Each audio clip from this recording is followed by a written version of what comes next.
Good morning, everyone, and welcome to our second day of deliberations. We start with submission points in the blue folder, pages 62 through to 70. We've got Mr. Markham and Mr. Hart with us to provide clarifications or answers in their part of this if required. So we start firstly on page 62.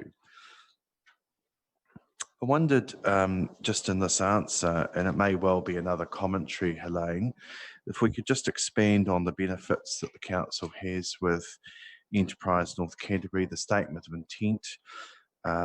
It needs a bit more fleshing out than the answer that's there in the officer recommendation. Councillor Barnett?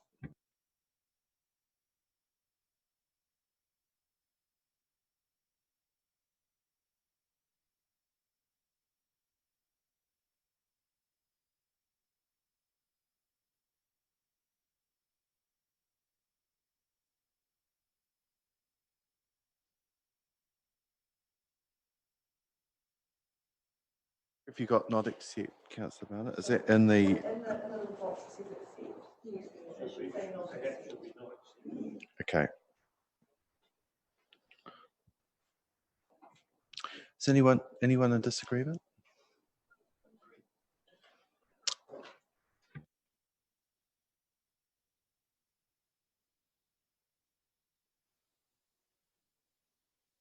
Yeah, just on that, at the bottom of that page, it says the KTCB in his commentary talks about lack of information. My understanding is that the Kaipōtuhiwi Community Board is as informed as the council is on what we're doing in this space, and I'd like that in the response I mean, I'm not sure whether Mr. Pinkham's confused about his own submission in the Kaipō Community Boards or whether he's confused about what. I'm not sure here.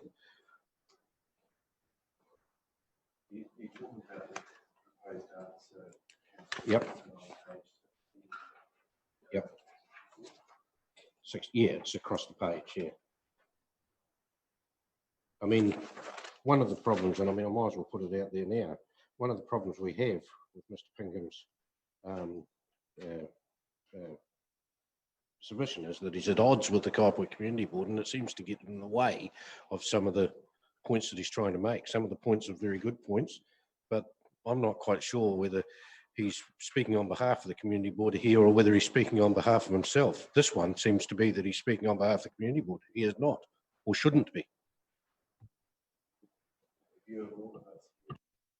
As an individual here, because we know that there was Chris Greengrass presented the submission on behalf of the Community Board. Point made, Councillor Atkinson. I wondered if, as well, in the answer that there's an inference in here that Council doesn't take climate change seriously. I think that statement needs to be made very clearly. We've appointed this term a portfolio holder with responsibility for climate change. There's a Merrill Forum group that we're involved. There's working, which is referenced here on the Canterbury Climate Change Working Group. And we are working on a connected approach between departments on a climate change document, recording the progress and the where we're at as a record. So that work's underway. So I think that answer needs to be fleshed out to record that. Councillor Redmond. Thank you, Mr. Mayor. I would echo those comments on page 63, which deals with the same issue.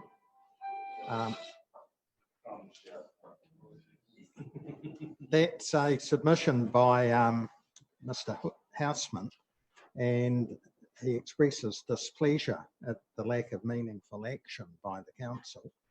Well, I would express my displeasure with paragraph 4 regarding electric vehicle charges. The council had a good debate on that, and I may have even moved the motion. I didn't at the time, and I still feel the same way, want the council to incur the costs of providing a service station for vehicles. And I think the council is moving forward in looking in providing a site. Everyone just make sure that their phones are off, silent or off, as it may be. Otherwise, it's very expensive day. I thought it already was. Zero said it wasn't lunch, but I think it's lunch on there. Sorry, Councillor Bevan. Thank you, Mr. Mayor. We have provided or indicated we would provide sites for electric vehicle charging stations, but we didn't go so far as to say we would provide them at the ratepayer's expense. And I think it's something that the private sector can deal with. The council itself is moving towards low emission vehicle fleets. Sure, we haven't gone the full electric vehicle way, and there is a big cost involved with that. So we've gone the hybrid way, or we're certainly looking at that. And I think low emissions is a step in the right direction. So I think we have actually made some progress, and it's not going to happen overnight. It's going to take time. So I would like the answer in the Office of Recommendations to be quite strong and clear on the approach we're taking. Thank you. Yes, I'd also like to note the sustainability champions within the organisation and the sustainability strategy and the seminars that have been held in-house to try and progress that. However, I don't think that outside of the actual recommendation, I am a little confused about the progress we're making, and perhaps I would like to call at some point for a briefing on how we're doing in this space, because we do get a lot of questions in this space. Perhaps it would be also helpful that it was referenced in there that at the staff level, there's a working group where there's recommendations. I think it would be very helpful as part of that briefing. I'd like to know what the recommendations of the staff working group are, and for that to be fed in, so we are aware of what's being recommended and where progress is at in that.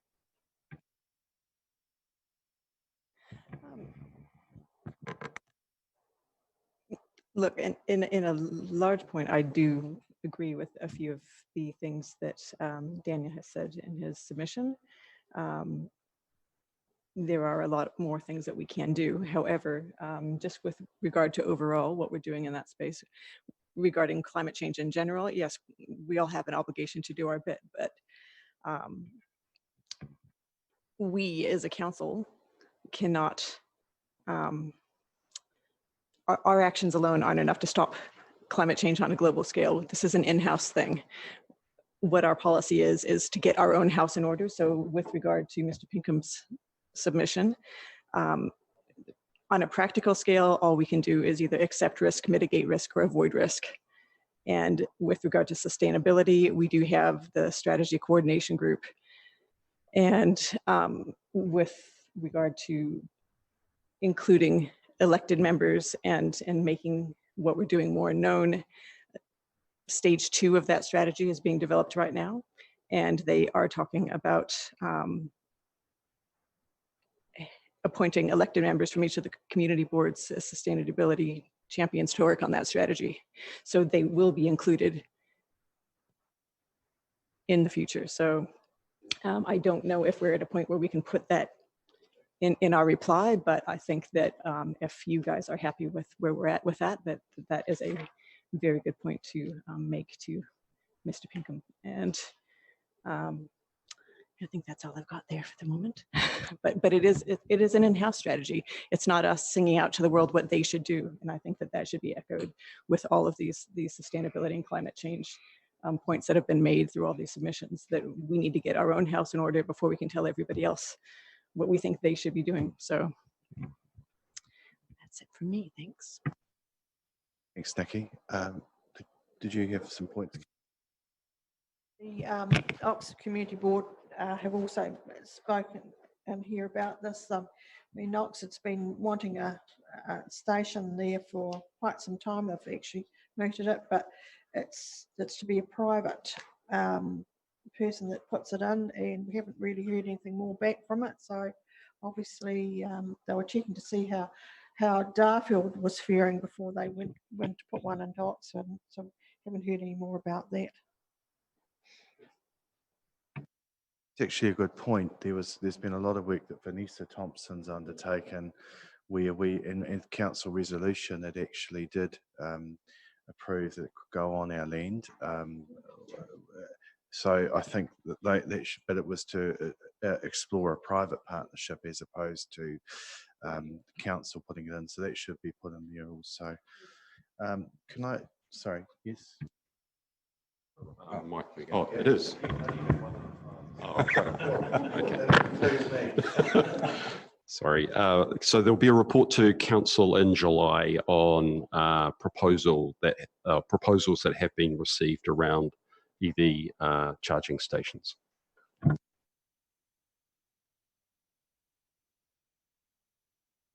Thank you, Mr. Mayor.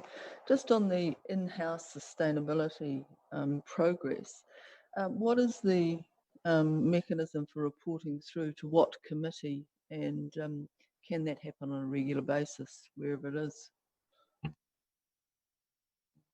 So there'll be a report to the council next week on progress with the sustainability strategy. It would have gone to Audit and Risk Committee, but remembering that during the lockdown that was did not proceed. Question. Well, is that proposed to happen on a regular basis, that it will come through to Audit and Risk? Progress within in-house initiatives.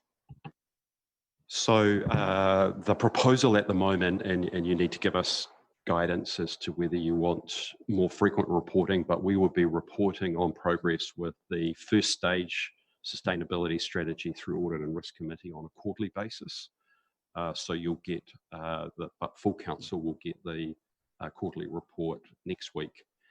And we have a program briefing, I think it's the end of June, with you, looking at the scope and scale of the stage 2 strategy and the sort of actions that might be appropriate. Now, stage 2 is moving from, in a sense, the service centre environment to the wider organisation in terms of what we can do as an organisation and all of our range of activities.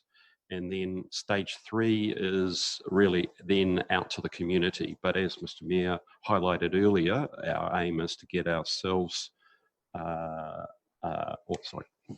portfolio holder highlighted, get ourselves in order, demonstrate some progress as an organisation, and then be able to engage with the community about our experience as an organisation, how we've factored in sustainability to our way of working and such like. So that would be a progressive rollout over this coming year, subject to,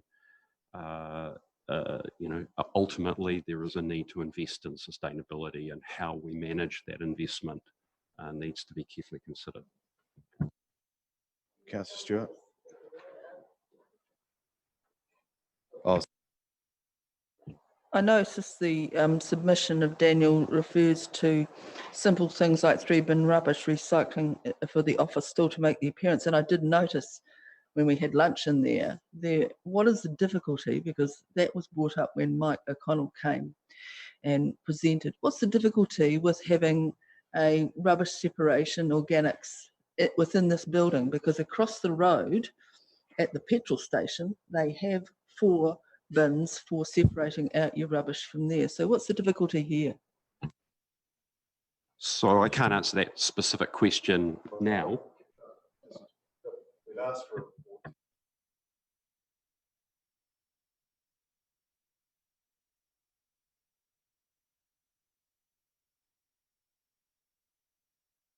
I think we've had there's some fair points there. Simon's got a good handle on that as well. So perhaps with Simon, he could work with Helene on a better response than we can currently see. So, because we have got a good message in that space, more than what we've reflected here. All right. So page 65. I think the same could be incorporated into this one.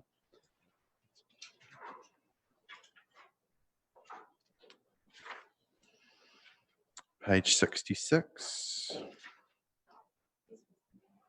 Sure. In the answer, I don't think it's necessary to say there's no hierarchy of community outcomes, because it's just talking about us refreshing them. So therefore, I really felt that that statement wasn't actually beneficial to the commitment. It's actually a separate issue, whereas what the submitter was asking, she's actually asking something completely different. She's asking for a split in the Heritage Fund and the Indigenous Fauna Fund, that we shouldn't have buildings and fauna together, which is something I'd raised previously. So that's not actually answering her question. It's a fair comment, and that would be a matter falls under DPNR, that consideration be given. It was discussed last term, but it hasn't been discussed this term. So I think a fair response would be that Council asked this DPNR committee to reconsider that point, right?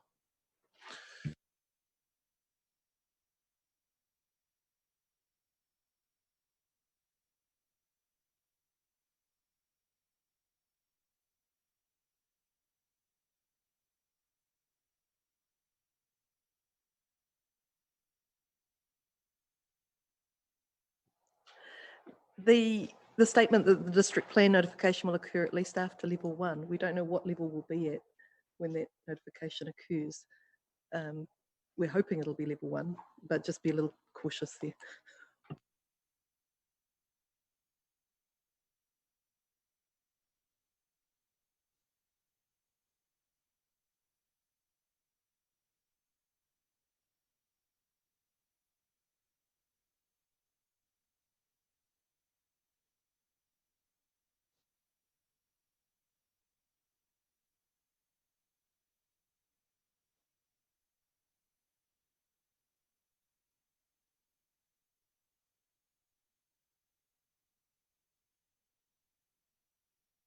You're through your budget, Simon. That'd probably be your easiest presentation to us.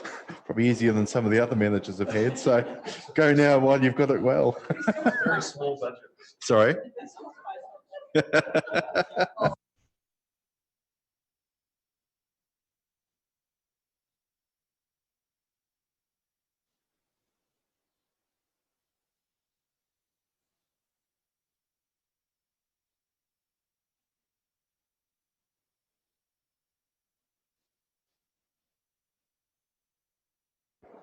Thank you. We're now at this page 71, which is one submission attributed to me, strangely enough, but it says about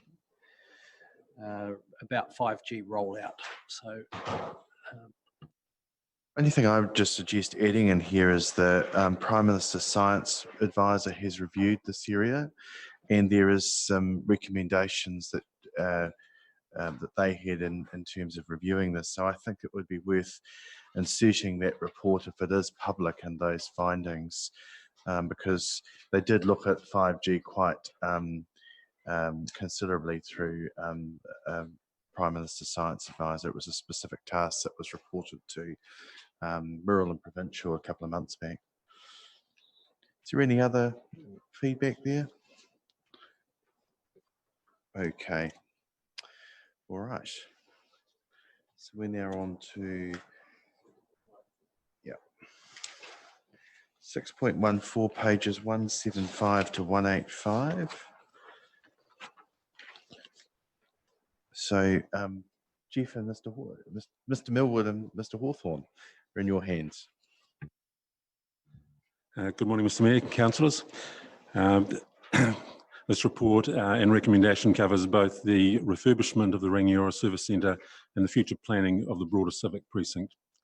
With regard to the refurbishment, Council will recall in February there was an approval for a core refurbishment with a budget of 4.8 million. Staff have reviewed the project and are recommending a reduced scope of works that will enable deferral of a number of elements of the refurbishment and reduce the overall budget to 1.5 million. This is in response to the need for moderation where possible with the financial burden placed on the community due to COVID-19. The revised scope will address the key issues of performance in the building, and particularly the heating and ventilation system, the quality of some workspaces, and a partial replacement of damaged ceilings, tiles, worn carpets throughout, and replacement of light fittings.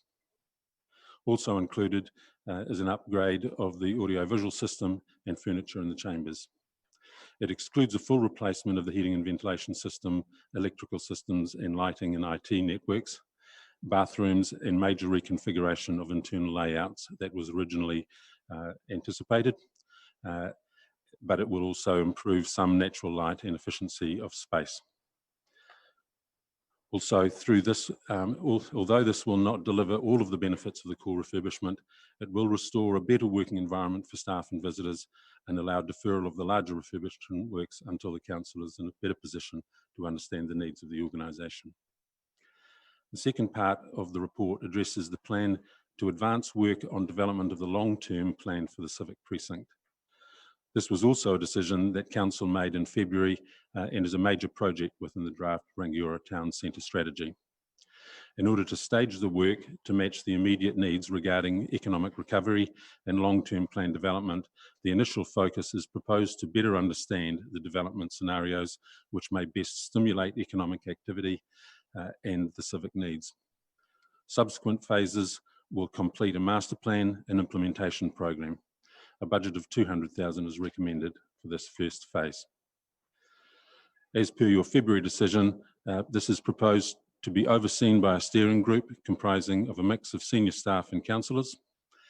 Council are invited to appoint 3 members to this group, and staff suggest that the Mayor, ex officio, and Councillor Ward, as portfolio holder, are 2 of the members.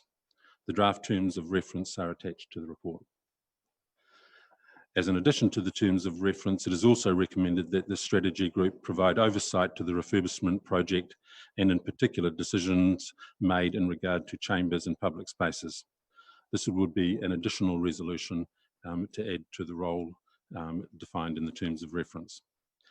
This work is expected to take 5 to 6 months and be able to inform the long-term plan process.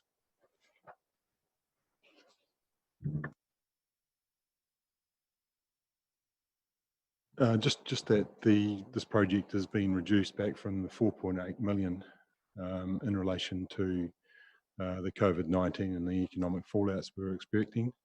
Is to make sure that we're cutting the cloth, as to put, and doing the bare minimum. The HVAC system is well beyond its replacement period. It's difficult to hold temperature up in the winter, and in the summer it's just absolutely getting to the point where it's ridiculous. So it's we've looked at doing the bare minimum just to make sure that we're trying to keep within budget and make sure the staff have a reasonable working environment. It's a 5-year term, which we're looking at holding it for. And the second part of that proposal was to form a group involving councillors to look at the whole site and what should be here and how it links in with this, the Rangiora Town Centre and businesses for the future. Is there any questions? Councillor Stewart, followed by Councillor Barnett. Thank you. This is a very lightweight question, but the map of the Civic Precinct, which is appended to this this report, why don't we actually put the Civic Precinct around the whole block? Because that enables, I don't know what the future will bring, but we're presuming that there will be a contraction of services, I guess, but that doesn't necessarily mean, well, a contraction of the space needed here. But that doesn't necessarily mean that in fact you will have less local body services provided from this precinct. It may be that you're doing shared stuff and there is a base here. So why don't in fact you do the block? Because we own the Ashley building in front of that. We obviously don't own that build, but who knows? So why don't you take a wider perspective of the spatial area here and put that civic precinct around the whole bit? I mean, you've got the old courthouse in there. There is shops. Yeah, there is. Why not? Yeah. Look, I think to some degree this comes down to semantics. In town planning purposes, you might argue that a wider block is appropriate, and I'm not fully qualified to talk to the town centre strategy. Yes, I do. I see understand the extent of it. From an active management perspective, which was where we have been coming at in presenting this report, it was more targeted on what we do with those land holdings that we definitively own. But I think the point is quite a relevant one. If in fact there are some potential opportunities or ways of enhancing the wider public amenity space, then that is something that could well be considered. I would suggest that might be something that the steering group may subsequently bring back to council. But at the moment, we've limited ourselves to looking at the area that is in our direct control, as opposed to implying that could be taken from this by property owners outside of that, that somehow we are suggesting that we are moving into their space somehow. So I think we just need to traverse that carefully so we avoid any conflict with private property owners. He's just looking at 4.2, which is your do minimum to address the poor performance of the building. And it talks about the replacement of the chamber's audiovisual system. Will there be some IT changes needed to support that, to actually enable that to happen? And is that included in the budget? We do actually have Rob Kerr, who's our project director, and on by Zoom with us today. And I'm hoping that he's interactive. It's probably better if I point that question in Rob Kerr's direction so that he can talk through that. Rob.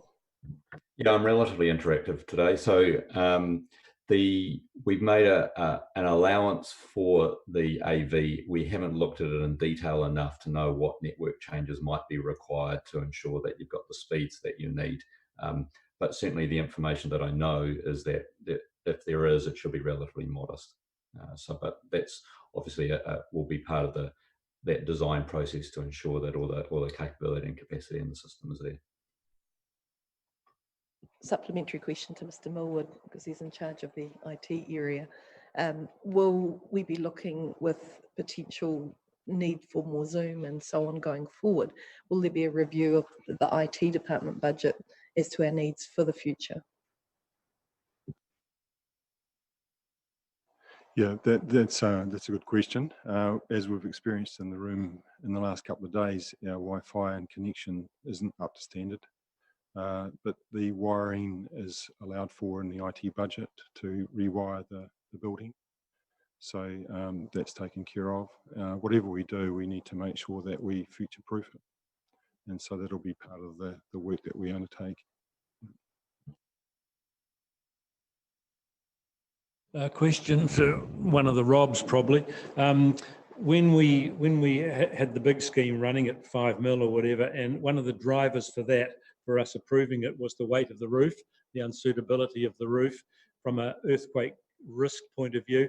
While I'm supportive of B in the reduced plan, are we okay with compliance factors and safety in walking away from our heavy roof? Again, Rob may wish to add to this, so please feel free to jump in, Rob. The scheme as we have it hasn't got any substantial works allowed for with the roof. We have explored a few avenues in relation to certain particular targeted areas that might present themselves as a higher risk. And while they're not necessarily an ideal solution, there are a couple of initiatives that we could put in place to provide some level of mitigation. And I think the context of the roof scenario is a very extreme earthquake event. It's probably not your average earthquake event that would likely to have an issue with the roof. But yes, if it was an extreme event, then there have been identified some hazards. Yeah, one of the drivers to take the roof off, while we're currently above 67% of new building code for this building, and the building was designed to take a heavy roof, one of the reasons for taking the roof off, there were two main reasons. One is it allows us with a lighter roof to take out a lot of the upstairs partitioning, which would enable us to go to a more open plan environment without the weight on top of it. So that was one of the drivers. And the other, as Rob indicated, in a severe event, some of the tiles coming loose present a risk at entranceways to the building now. And I think it's that which Rob is saying, there's some relatively cheap options to minimise that risk if we felt inclined to, but at the moment that's not within the scope of the work that's sitting here, but it could be a reasonably minor property maintenance type matter if we so desired.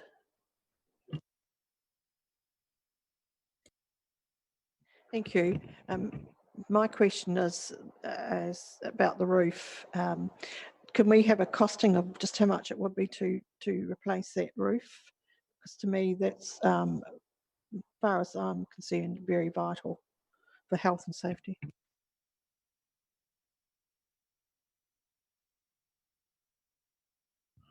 Rob, do you want to make any comment? Because we have had costings in a number of different ways. So we could bring that to the meeting. I'm not too sure whether it's in a form doing it in isolation to what was going to be other works.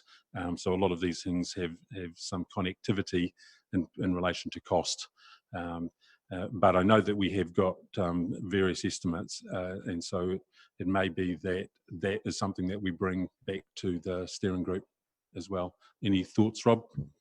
Yeah, we can certainly have the information. Don't have it to hand, unfortunately, but it would seem like that would be appropriate to bring it back to the steering group as soon as we can get it to meet.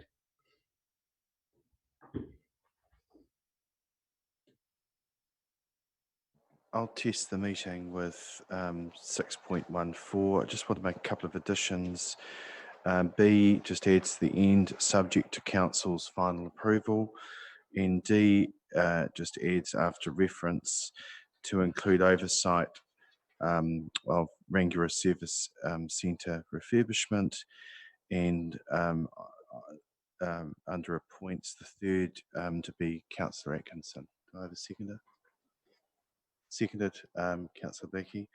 Just in speaking to it, I appreciate the work that's gone into it, and there's been a lot of work over the last number of years where we've gone from about a $4 million exercise up to a 6, and then we had some estimates that were eye-watering just post-Christmas.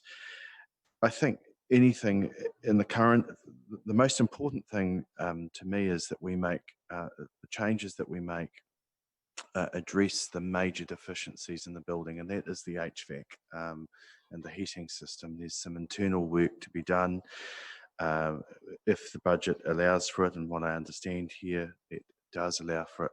But I need to be very clear that if we're looking at the roof, be prepared for substantial money. And not only substantial money for the roof, you've then got to account for staff that won't be able to work in the building through that time.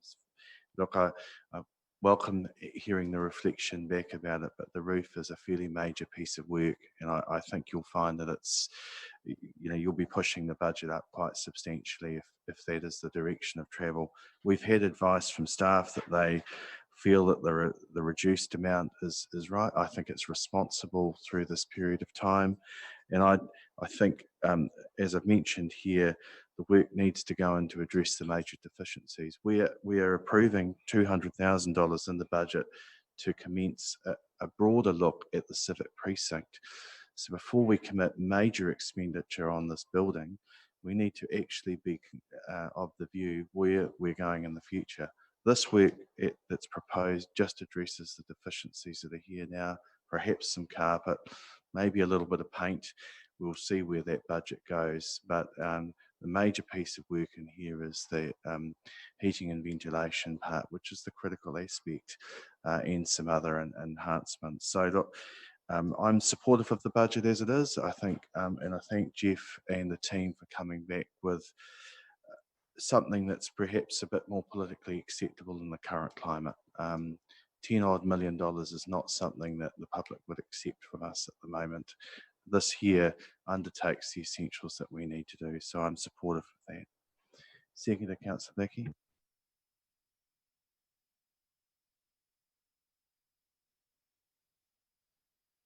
Yeah. Thank you. Yeah, thank you very much, and thank you for explaining the reason of the roof, but I still really personally feel that our staff come first, and if that roof, something happens with that roof and someone gets seriously injured or killed, then it's not good on us at all.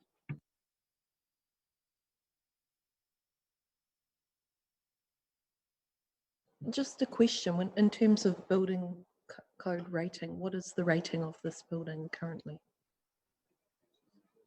So, sorry. I think it has an average rating of around about 87%. I certainly take the point that everything we need to do in this building has to be for the health and safety of our staff and the working conditions that they experience. We won't keep good staff and people happy if we do not look after them, and we have a responsibility as an employer to look after their health and safety. The heating and ventilation system, which we've all experienced, is shocking, and it has actually caused health issues. So we have to fix that. That's a given. The other thing is the housing of the IT department's been mentioned specifically. I cannot believe, if we took all of our submitters up there to show them the attic that our IT department currently works in, I think they'd be quite horrified. So that department needs a much more functional workspace. They've been asking for it for a long, long time. They've been waiting for a very long time. And I think that's an absolute essential in the given budget. But I did raise the point about functionality of our IT network. We've seen how important IT is now in the current world, and I think it's absolutely critical that that is reviewed, whether it comes under this budget or whether it comes under a future budget. But we have to be able to do our jobs. We have to be able to do them remotely, we have to be able to do them online, and we have to be able to do them in person. And I think that it's critical for the working of this building and all the staff and the elected members in it that IT functionality is totally up to speed. I know it's expensive and I know it's a hard one to justify, but we cannot do our jobs without it these days. It's now actually become an essential rather than a luxury. So I'm fully supportive of the budget in here. The building is at a high rating for earthquake prone. I understand the issues with the roof, but as long as we are meeting the responsibilities we have, which is always to be over the 67% for our public buildings, we are more than meeting our responsibilities in that area, and we simply cannot justify the cost in the current environment. So I'm fully in support of this recommendation. Thank you, Mr. Mayor. Look, I don't disagree with the audio visual type IT that we need to have. We probably needed to have it, and before COVID-19 came along, and I know that we pretty seriously argued that around the table. Necessity now, yes, I think it's always been a necessity. It's just that we were forced to do it immediately as opposed to in a organised manner. I think that some of those things will actually head to the 10-year plan, and there will be a plan that comes from this group that will that will go into the 10-year planning can be spread appropriately across the budgets as they come out, to do the building up to the standard that's required of it. And I think that's the direction we have to take. We've been forced to do that. There is no other way of putting it. We have to, as Jeff said, in the words of past councillor Jordan, cut our cloth. We have to do that. So we're going to have to continue to do that. The audio-visual stuff is just one of those. I mean, one of the other ones that I'm very interested in is we've had staff working from home now for over 2 months. How many of those staff can work at home 3 days a week, 1 day a week, 2 days a week, whatever that may be? What does that do to our accommodation within the building to help people? If we're just taking, I don't know, pick a number because I don't know what it is, but 10 staff members that can work at home for 1 day a week, what does that do to our office space?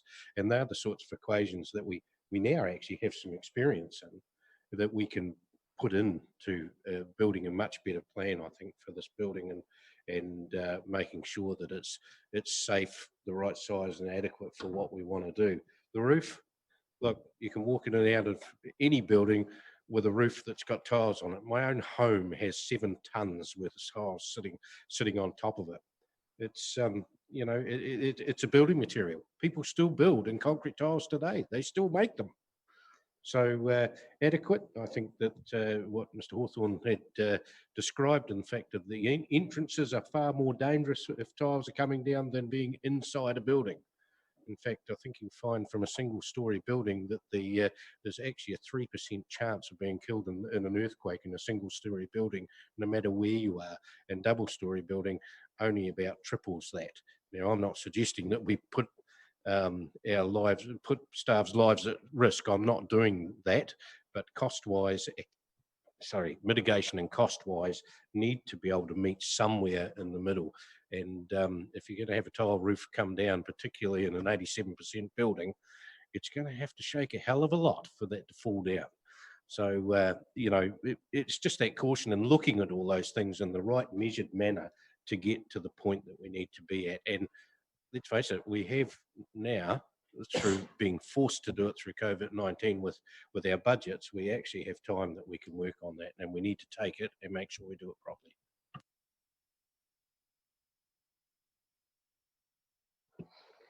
Thank you, Mr. Mayor. I'm really in favour of the direction that we're taking. I was most unhappy to think that we were going to spend up to $9 or $10 million on refurbishing this old building, as opposed to putting that money into a much better facility that will look after us in the district for the next 30 to 40 years. This building is old. And together with the library money that's been put aside of $7 million, it makes perfect sense that we just do the necessities here now, but plan immediately while we have the staff in this building that's not fit for purpose for them, but move very quickly onto building something that will look after the needs of the staff and the community for the next 30 or 40 years. So I'm looking forward to being part of that. I'm not going to, there are good points that have all been made. There's no need to respond. So I'll put the recommendation. All those in favour, please say aye. Contrary, declare that carried. Thank you. Thank you, Mr. Hawthorne. We've got some pages 72. Sorry.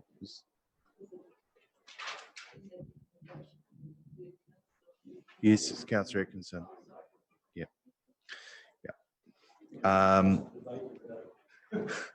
Well,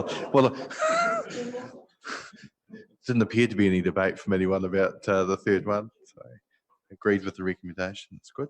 So pages 72 to 82 is some property and business support. We should deal with those now while Mr. Hawthorne's here. So you've got your pages there, page 72. I think obviously in that officer recommendation, we can talk about how the project's been reduced, the future plans to be considered, as part of the precinct review, so we can strengthen that answer that we've provided there. This is any disagreement. Page 73. Page 74.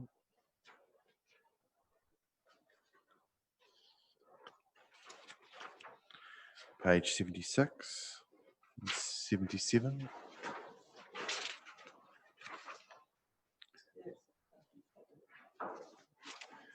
Sorry, what's that? Sorry, do you want? I think there's just quite a few typos on page 77. Will they be picked up later, or shall I point them out? Okay then, moving right along. Yeah, okay. Yeah, I'm happy with the points they made. I just went, oh, okay.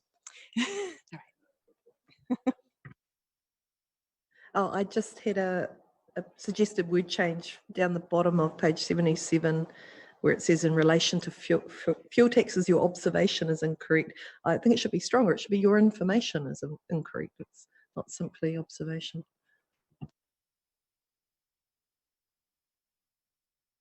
Page 78. 79. 80. 81. And 82.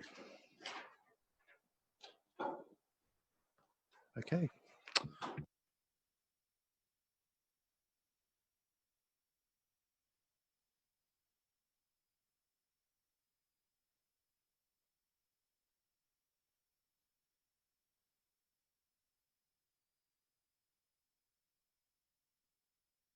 Just double checking we've picked everything up in the white pages. Yep. Thank you.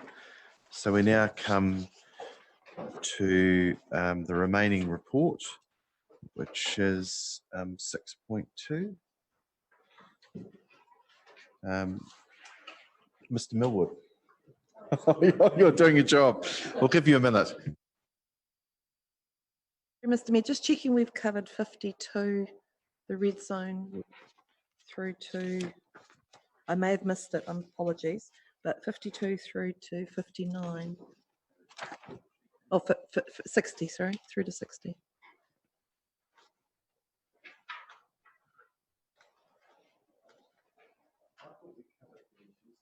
It's regeneration, so, but it's, you felt it was covered, thank you. I just hadn't remembered discussing these ones, sorry. No, there's, no, that's right, I don't remember the freedom camping one either. No. No. Thank you.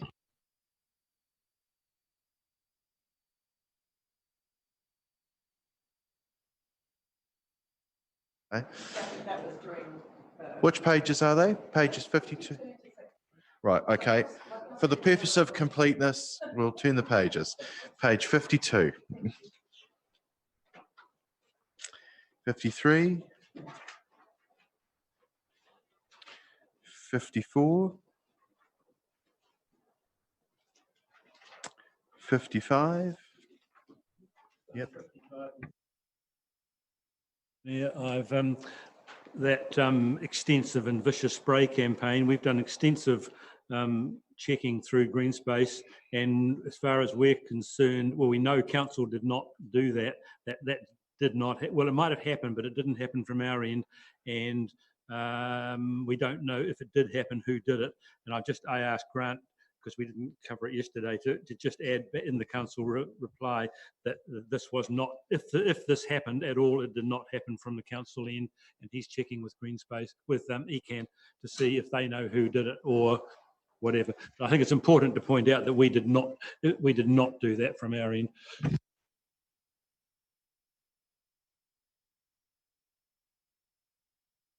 Mm. 55. 56, 57, 58,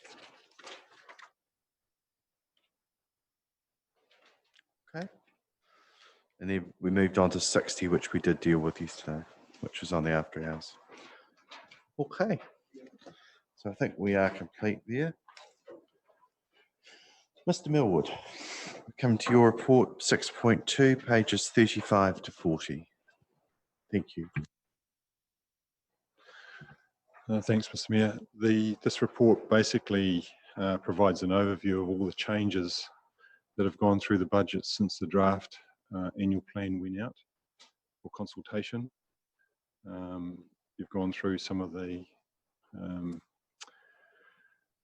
reports and made some changes. Those changes are included within the numbers that are presented here. I had some contacts from the public last night asking about other departments and where their savings are. And I've explained to them that the reports that the council have received to date include a lot of capital works which have been reforecast. And so basically 4.5 of the report actually provides some of the global changes that have occurred right throughout the accounts and where the savings have been made. So just to outline those again, which the council are probably aware of, we've made the savings right across the board, and the reasons for those changes are shown in section 3, and they relate right across the accounts. So it's reducing the interest rates under the new economic environment. So they've gone down from 4% to 3.7. We've made some staff cuts from the budget and frozen all salaries. We've readjusted capital programs. So the capital programs, 29 million of capital programs have actually been forecasted into the new 2021 year. There's a net of about 10.8 million that have been forecast out over the years. So there's a savings of 0.3 on those works in the current year. And we've made a number of other changes, such as the inflation that we allowed through the accounts through Burl, who we get the economic forecast from. We've reduced that down to 0. And making sure that staff live within those budgets. We've changed the training budget, so we've taken over 50% of our training budgets out, and effectively just allowing for the health and safety and staff training for those to be to continue. In addition to that, we've made a number of other small savings right across the board. So a lot of those actually come through the other departments and make up that 3.2 million. The one that's that I've had to report back to council on is confirming the 1.5 COVID loan that we're recommending to council over 10 years. And that's the 1.5 million was our assessment, early assessment. That's shown on 4.6 of the report, which is the 1.4 million there. So it's a little bit lighter than that. We have made a provision for the recovery plan, and that's shown in there as well, which makes that net position of 2.2. And we've talked about the provision for what happens to our consenting and so forth. But all the budgets have been adjusted to allow for the new environment, and there's the result of some of the changes in 4.8 of the report, where it indicates what the each of the areas will be adjusted to if we were to adopt the 1.5, which is recommended in the report. Probably wouldn't comment any further, but take the rest of the report as being read. Happy taking questions. Thank you, Mr. Millwood. Any questions? Councillor Williams. Yes, I've asked for a report on how that COVID loan is being spent. Will we get a breakdown of the costs associated with that breakdown of that loan? Basically, 4.6 of the report gives a breakdown of all the areas where we've made an assessment of what the expenditure would be to 30th of June. So, for instance, the aquatic centres there, the net loss that we were expecting on the budgeted amount is the 206,000. So that takes any income losses, any expenses in that account to the 30th of June. So as you run down that list there, that is the total amount that makes up that 1.5, which is now 1.404 million dollars that we're expecting to be lower than our budgeted amount to the 30th of June. The accounts that have been presented to the council now take into effect the changes that we're expecting from 1 July to 30th of June 2021. The additional amount that we can't determine at this stage is the recovery provision which the council's yet to adopt, and there's further reports to be brought to the council that confirms that figure. Whatever that figure is, it would be an adjustment to that loan, and therefore the rates would be either increased or decreased depending on what that recovery, the actual recovery amount would be. And we can bring that back in the 18th of June, whether that's available for them, but this is a provision that we're making at this stage.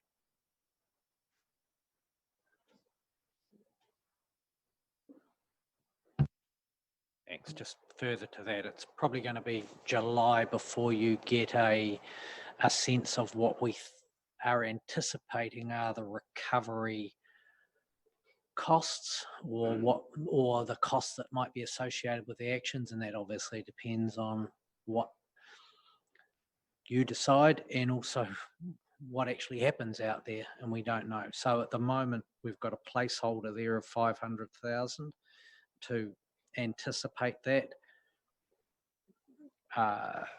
If through the course of this next year you felt that more than that needed to be applied, then that would probably, when we come to next year's LTP, adjust what this COVID loan requirement would be beyond that next year. So that would have a rate effect from next year if during the course of this year you felt more needed to be applied. Alternately, if none of that needed to be applied, then that would see the amount go down, although realistically I'm not seeing you in that space, but there are obviously a high degree of uncertainty. Thank you. Any further questions? I've got a recommendation. I'm prepared to move the recommendation. Is there a seconder? Councillor Atkinson? Just in speaking to it, can I just start by saying I'd like to acknowledge all the hard work of staff that's gone into the preparation of the budget. It's been a very difficult time to be considering this. Whilst we've been in lockdown for a large portion of it, staff have worked particularly hard from their homes in trying circumstances themselves to get us to this point. We've had a number of workshops with colleagues to get an appreciation of the challenges that we face, and also the level of rate increase that's being talked of was something that was signalled to us when we had the Zoom call recently, just to see if that was something, the degree of travel was where we were comfortable with where that was heading, and I didn't hear at that time a major concern, but I know that some would like it lower, and that's natural, but I think where we've landed here is a responsible position.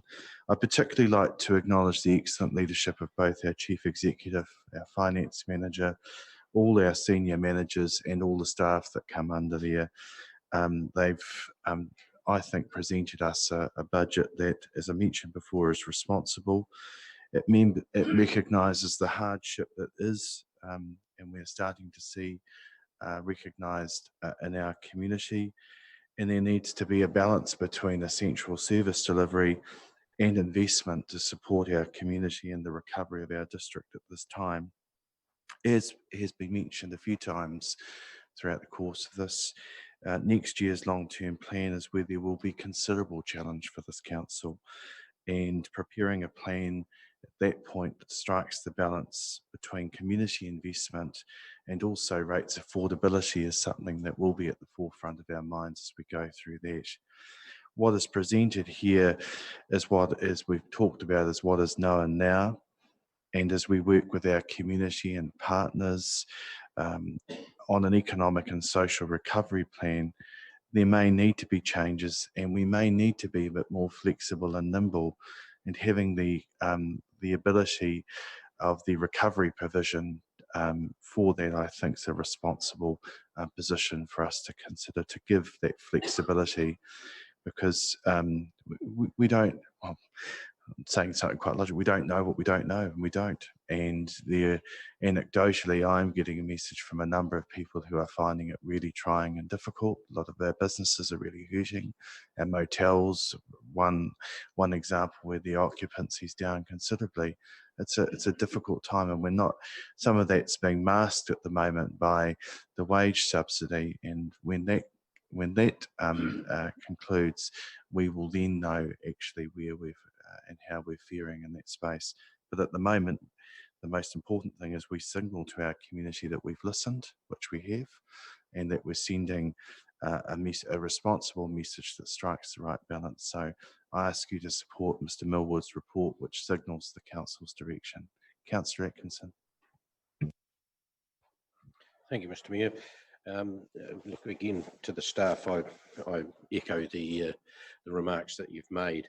I also want to acknowledge my colleagues around this table and certainly the manner in which these discussions have been held, and certainly discussions even outside this room about submissions and all of those things that have come in. I think everybody has the empathy that's absolutely required in the situation that we're in with COVID being about. And thank every one of you for that, as well as the staff, as I mentioned.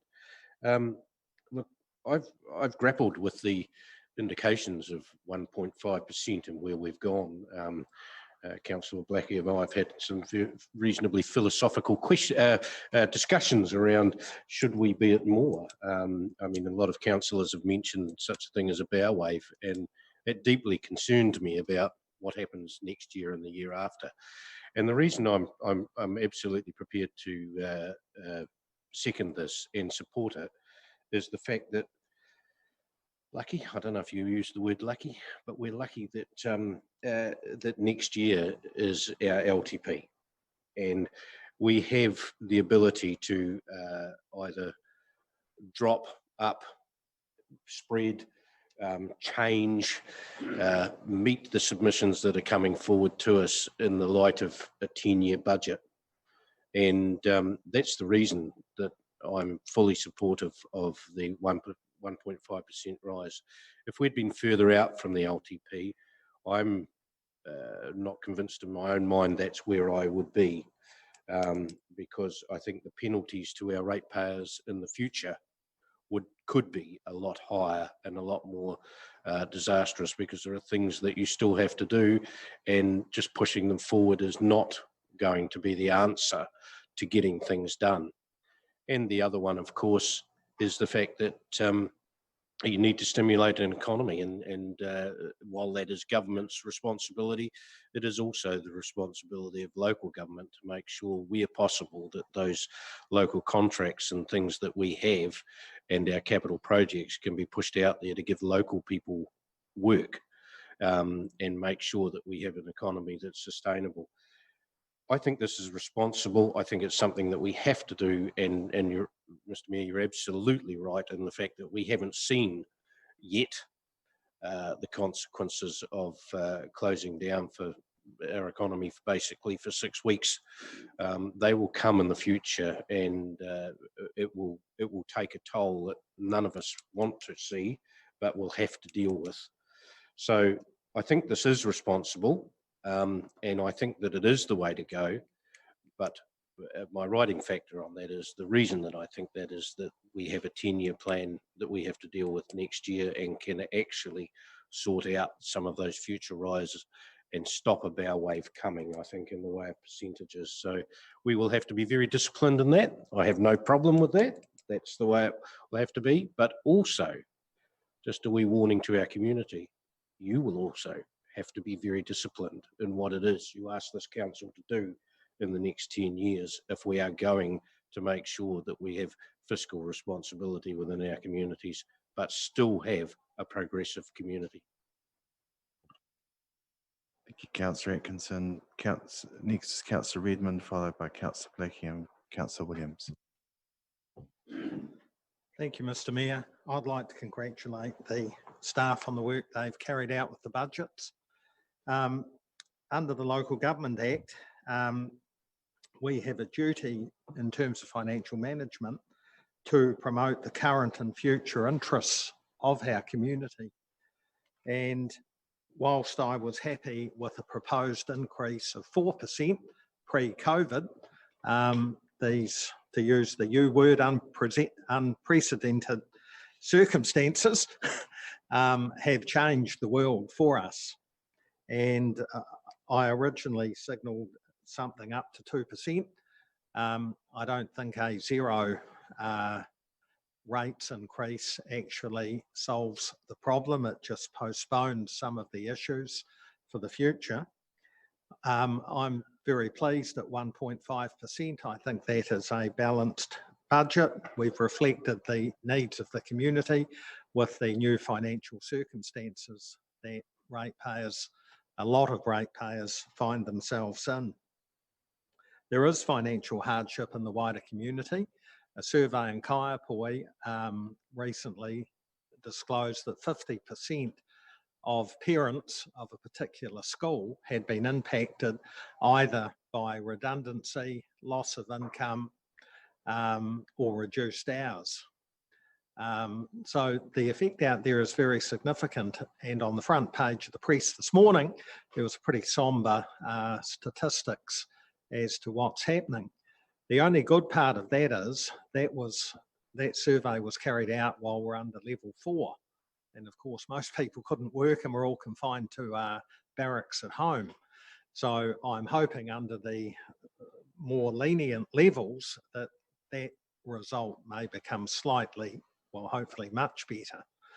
I agree that the real effects of COVID are still suppressed, and they're going to be suppressed until after the election, I suspect, with wage subsidies and other, I won't say helicopter payments, but with other payments getting pumped into the wider community. So in all, I think we've actually balanced two competing things. It's been a difficult job because there are a lot of works that have been deferred for a year or two. It would have been nice to have those works done in this coming financial year. But and I think we're all pretty united in that. We've made some very good decisions, not easy decisions, and hopefully the community will accept what we've done. And I believe we're acting in the best interests overall. So I support the motion.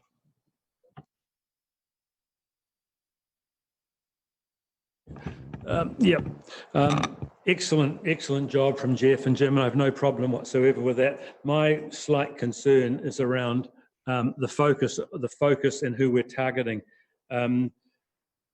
The unemployment factor is probably in this, if we go somewhere between 5 and 10%, we're looking at the high hundreds of people unemployed and in financial crisis in our area, 600, 700, 800 people, something like that. What we've done, the way we've done it by reducing from 4% rise to 1.5 has thrown a blanket right across everybody, including a whole lot of people who don't actually need it. And when I say need a rate rise reduction, I mean need as opposed to want, because everybody always wants one. But I'm just a little bit concerned that we're not focusing on the people enough who are going to be in crisis. If we took our 1.5% rise as mooted and put it up to 2%, that is 50 cents a week per person, per average ratepayer. And I apologise for using that dreadful mythical average ratepayer thing, but you sort of have to, and for purposes of discussion. So I look upon it as a sort of a give a little page. You know, we don't want to be mother knows best, but if you've got 50 cents in your pocket, what are you going to do with it? You know, every 10 weeks, you're going to say, I've got $5, I can do something useful with this.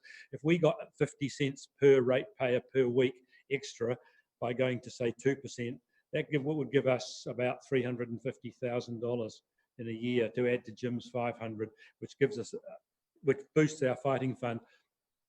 As the other speakers have said, I worry a lot about where we'll be in 6 to 12 months. You know, Jacinda's throwing her billions around, and no doubt pre-election she'll scatter them around like confetti.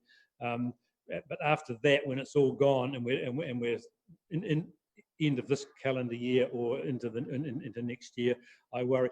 We all know this council has a very, very high emphasis on the welfare of our people. And we make a big thing of it, and we are the gold standard amongst councils of New Zealand, I venture to say, in that regard. The funding is going to dry up. We've seen it already. The rata's drying up. The donations from businesses are drying up. I worry a lot that we will run out of funding in 6 to 12 months. No matter what we do, we're going to get flack for this. I mean, there's no right or wrong. I readily conceal that. We're going to get flack for this. But I mean, you know, being a councillor isn't a popularity contest. We're going to get flack whatever we do. So suck it up. You know, last year we asked the ratepayers to give us $2 a week each forever to pay for our stadium. So, you know, just put that alongside asking them for 50 cents a week each for a year to help those in desperate need. We have a on the continuum of perception. At one end, we have our public relations thing. We have our PR,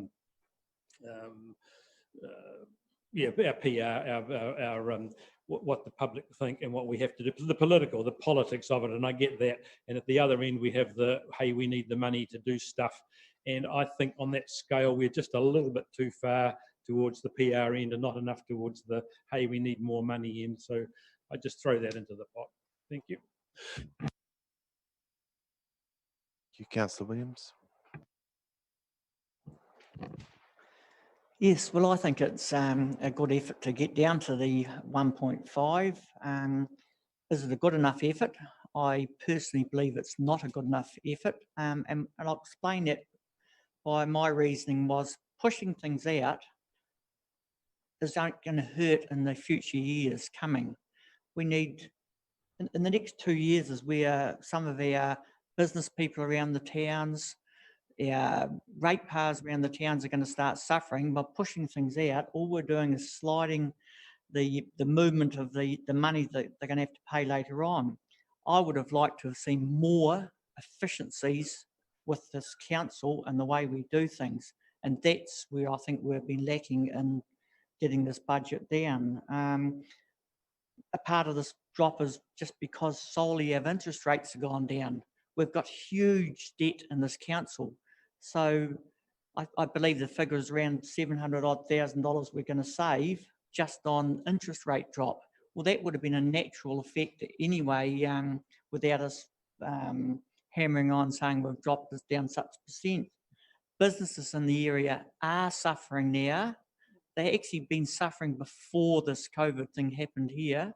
It's going to make it worse. They've probably got the biggest percentage of square metres of rates we charge, a lot of them in the area, and they're the ones going to be suffering. They're also the people that employ a lot of our people around the area as well, and it's a big flow-on effect. And we have got empty buildings in waimakariri at the moment that people can't rent. That's a bit of a worry. There's no stimulus there to improve the helping the business people in there. It's just we need to cut our cloth to suit, and we've done a good job of getting some of the expenses down, but I don't think we've actually gone far enough, and we need to look more into the efficiencies of the way this council is being run. Thank you.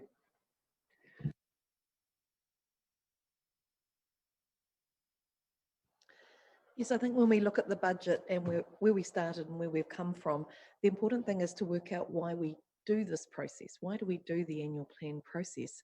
And the key reason is to listen to the submissions from our community.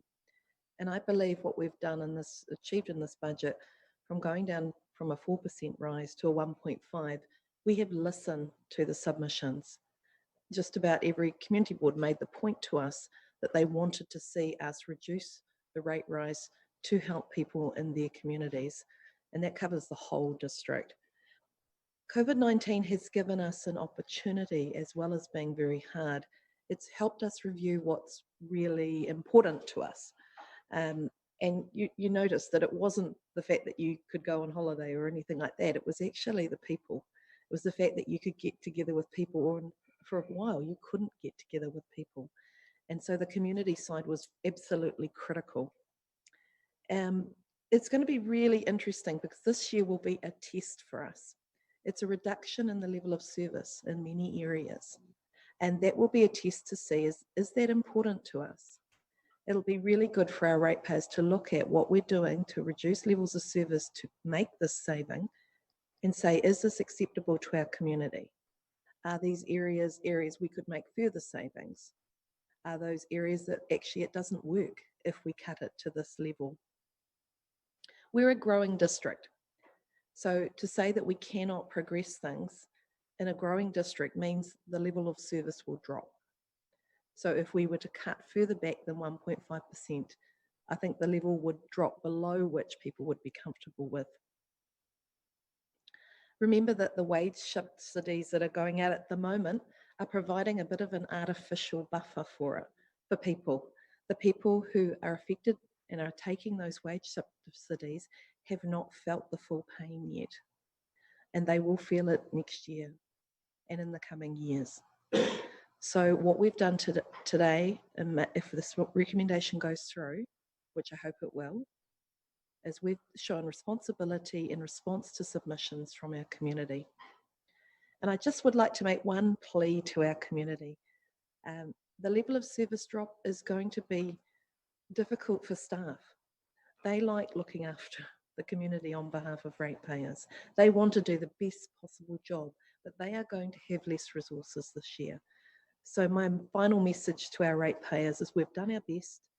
We've got it down as far as we can without damaging the need to grow in this district. When you notice some of these levels of services and some of these changes coming through, please be kind. Remember, that's the most important thing. Look after our people and be kind. Thank you. Any further speakers? Just in right of reply, I acknowledge the remarks Councillor Atkinson made. I should have recognised those in my comments, but implied, I think, is the spirit in which we've all had discussions as colleagues. I think we've all worked really well together through this exercise, working with our staff to identify changes in the budget. And also the community boards, as well as Councillor Barnett mentioned, they've been very understanding through this exercise. They've offered up savings themselves in their own budgets. So that's, I think that's the true spirit of partnership in which we've entered, and understanding through a very difficult time for our community and for our council. The challenge will definitely be in outer years, as we've all observed. And look, we've all got a lot of work to do in this space. So if we think it's going to be business as usual coming into the long-term plan, the challenge as has been observed is to make sure that we are very clear about the sort of service that we expect going forward and how we're going to afford it. If it's agreed today at 1.5, there will be an expectation in our community that the rises don't get too far up in outer years. So we're going to have some challenges in that area. Councillor Williams mentioned looking for more efficiencies. Absolutely. We've all got to always be vigilant for efficiencies, and I really look forward to your suggestions, Councillor Williams, in that space as well. I've certainly got an open mind. Look forward to the ideas that we've all got here and how we can make savings and efficiencies. So bring them on, because that's what it's all about as we go into the long-term plan. I don't need to say any more. I just hope that you all will support the recommendations, because there's been a lot of work that's gone into it, workshop by us all, signalled clearly by our staff. And, you know, if we were to reduce further or to go up, that's always a decision for this body. But I think we've all shown that we're signalling this level of comfort. So I'm hoping you'll support this degree of that we're indicating in this budget. So with the recommendation, all those in favour, please say aye. Contrary? I declare that carried. Would you like your... Okay, that's carried. Thank you, everyone. Right.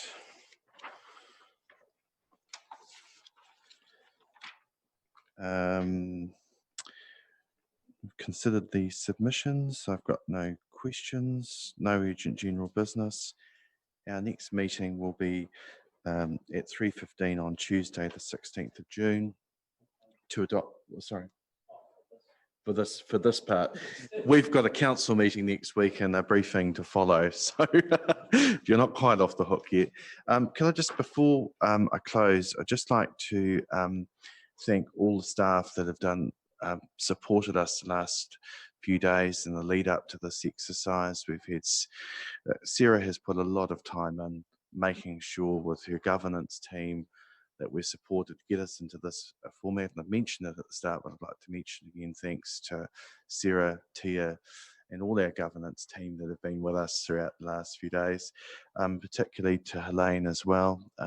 Appreciate all the work and support that you give as well. To Jeff and Jim, who've been here through the majority of the time, all the time, and also our senior managers and other line managers that have come in and supported.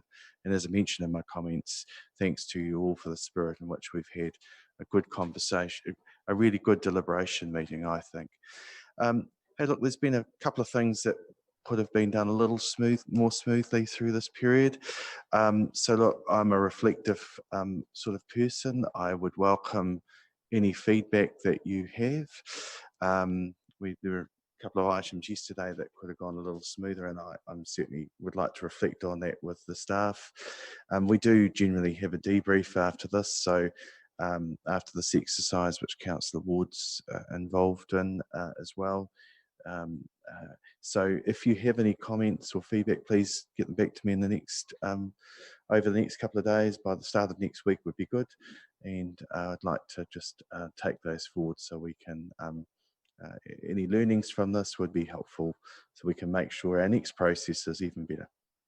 Thank you, everyone. I'll declare our meeting closed.